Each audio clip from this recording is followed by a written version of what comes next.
Hi friends, welcome to Sathya's life style channel. இன்றைக்கி நம்ம பார்க்க போகிற ரெசிபி வந்து ஒரு துவையல் ரெசிபி தான் பார்க்க போகிறோம். கருப்பு உளுந்து துவையல் தான்.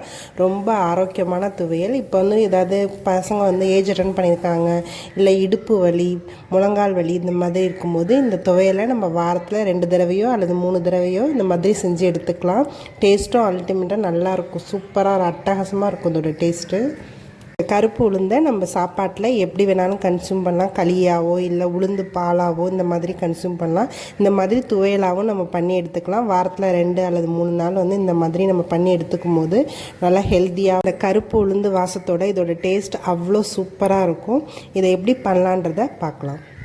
கருப்பு உளுந்து துவையல் பண்ணுறதுக்கு நான் கடாயில் 1 ஸ்பூன் போல் எண்ணெய் எடுத்துக்கிறேன். கருப்பு உளுந்து இந்த மாதிரி கரண்டியால் ஒரு 2 கரண்டி போல் நான் எடுத்துக்கிறேன். இதை நல்லா நம்ம வறுத்து எடுத்துக்கலாம். இது வந்து நல்லா உளுந்தோட வாசம் வர அளவுக்கு நம்ம வறுக்கணும். உளுந்து வந்து நம்ம நல்லா மீடியம் ஹீட்லேயே வச்சு வறுக்கலாம். அப்போ தான் நல்லா வறுந்து வரும். ஒரு 5லேருந்து ஒரு 10 நிமிஷம் வரைக்கும் நம்ம இதை வறுக்கிற மாதிரி இருக்கும்.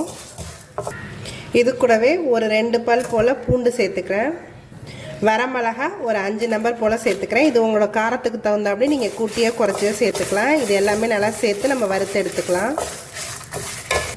ஒரு 2 கொத்து கருவேப்பிலையும் சேர்த்துக்கிறேன். இதையும் சேர்த்து நம்ம வறுத்துக்கலாம். இந்த பூண்டு வந்து நல்லா வதங்கணும்னு அவசியம் இல்லை. ஒரு ஹாஃப் வந்து வதங்கினா போதும். நம்ம உளுந்து எவ்வளோ எடுத்துருந்தோமோ அதில் ஒரு பாதி அளவுக்கு தேங்காய் எடுத்துருக்கேன். இதையும் இதில் ஆட் பண்ணிக்கிறேன்.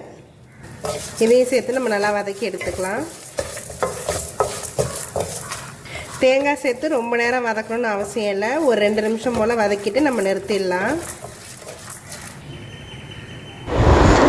இதோட நம்ம கொஞ்சம் புளி வந்து ஒரு சின்ன நெல்லிக்காய் அளவுக்கு நான் சேர்த்துக்கிறேன். இதையும் சேர்த்து நம்ம நல்லா வறுத்து எடுத்துக்கலாம். இது வந்து தேங்காய் போட்டதுக்கு பிறகு போட்டால் போதும். இது வந்து மொத்தமாகவே ஒரு 2 நிமிஷம் வதக்கினாலே இந்த தேங்காய் தாராளமாக போதும். ரொம்ப வதக்கணும்னு அவசியம் இல்லை. இது கூலானோட இந்த துவையலை நம்ம அரைச்சி எடுத்துக்கலாம்.